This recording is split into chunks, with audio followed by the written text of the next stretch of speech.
feel completely and utterly alone, even when you're surrounded by a bunch of people. 1 in 4 adults worldwide feel alone. And from the ages of 18 to 24, more than 60% feel alone every single day.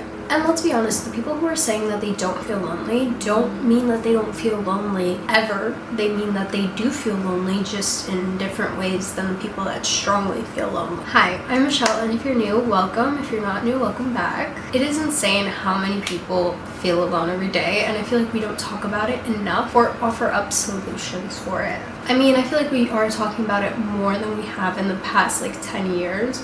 But still, the definition for feeling alone is a distressed emotional condition of feeling disconnected from the people or surroundings around you. Even when you could be surrounded by a group of people, everyone feels alone. You are never in that boat by yourself, and that statistic proves that even if you're in that boat, there are millions, if not billions of people with you on that boat. Now, that study that I was talking about only mentions adults, but I remember the switch that happened between the ages of elementary to middle school when I was transitioning from one school to another. I felt so alone as a kid through the friendship breakups, relationship breakups, whatever that life event of those years might have been. Through the ages of middle school to high school, that I have felt so alone. And your feelings at that age are so big and so overpowering because all you have is your emotions. You don't have enough life experience, you haven't talked to people enough to know that your logic will kick in after those years are good and done with. There are so many reasons why you can feel alone. Life transitions. Every single relationship in your life, big or small, impacts you in some way, and you don't see you from other people's perspectives.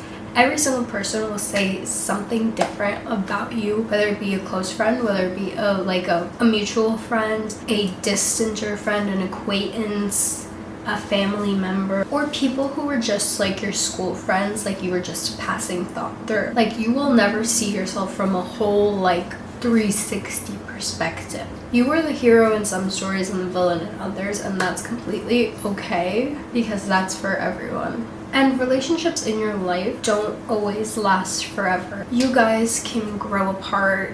You guys can start moving away from each other for college, or in general just moving away, going through 2 different eras of your life. And that's okay because that's just life. The only consistent thing in life is the fact that it's constantly changing. Mixed match expectations in relationships are also such a big reason why certain relationships won't work out. If you want them to support you in one way and they aren't meeting that expectation, then that could also be a deal breaker for your guys' relationship.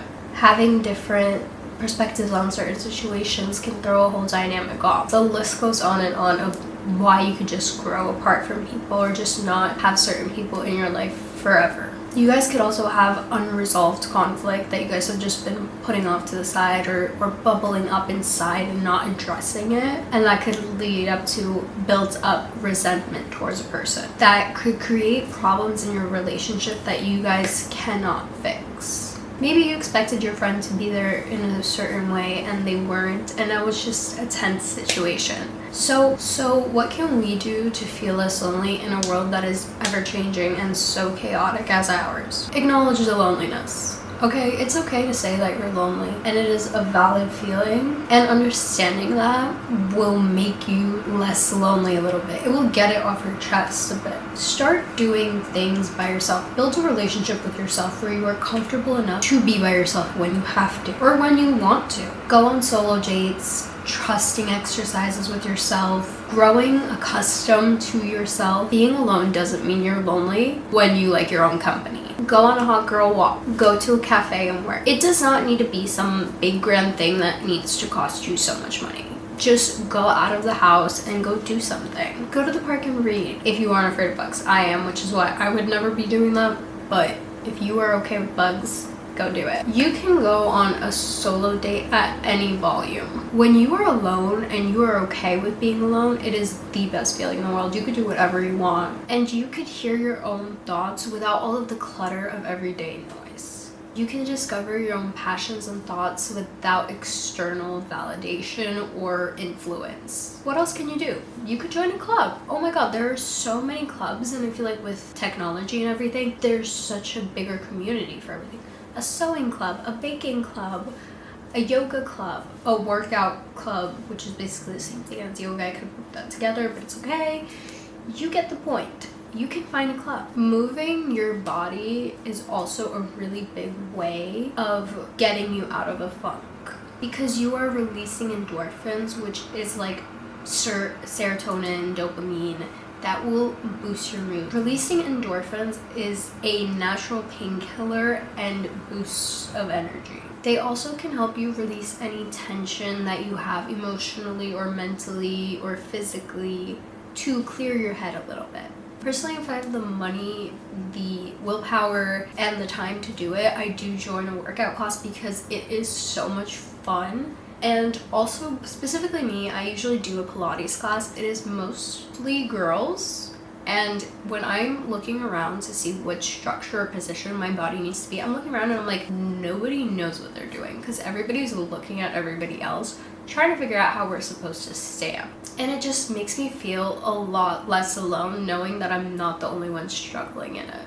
People there are also so friendly. Like, most trainers or like the leader that's showing the class, the teacher, is encouraging you to talk to people around you. Meditating is also a really great way to clear your mind and overcome the loneliness, because it connects you to your mind and to your body and centers and grounds you.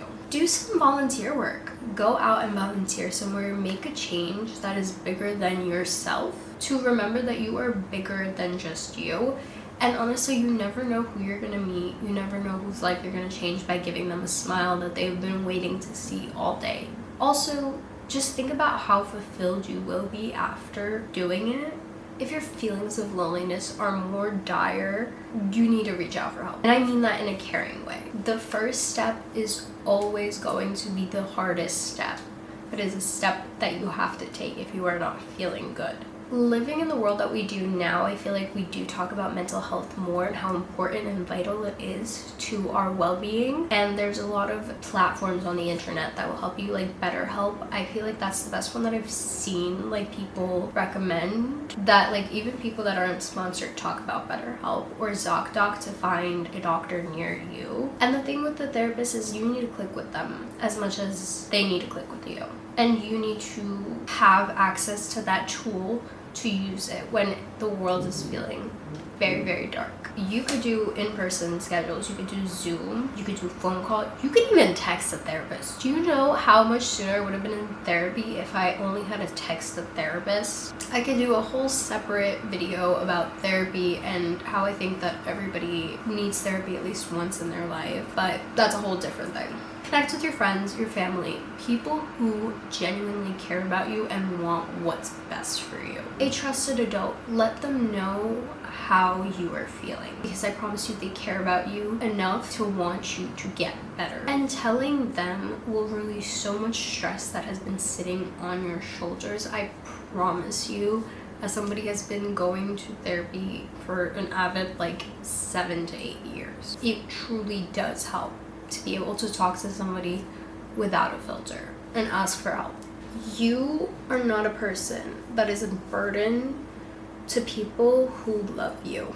They want the very best for you, and they will help you in any shape and way and form that they can. This shows that you are building a relationship with yourself and not isolating yourself, and being able to talk up and speak about the fact that you need to be vulnerable with other people. I want you to hear me when I say that everybody feels loneliness at some point in their life. Literally everybody. I don't care who they are, they feel lonely. Everybody is going at life in their own pace at their own time. Do not compare yourself to anybody. Everyone's on their own timeline. Some people it takes longer than others. Some people it's faster and then slower and then faster and then slower than others. Everybody's doing what they can or what they think is best for them. You do not know the battles that everybody is facing when all the lights are out. So try to be as nice as you can to everybody around you. Feelings are temporary. These feelings will pass, I can promise you that, because I've been there. Start doing things to build a relationship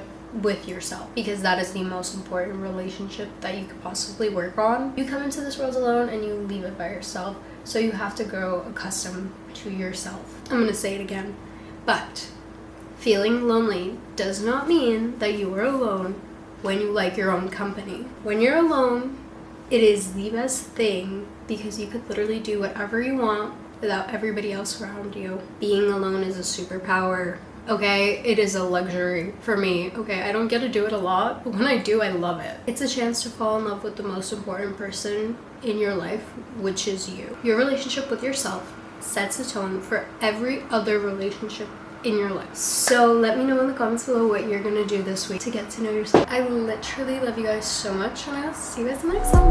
Bye!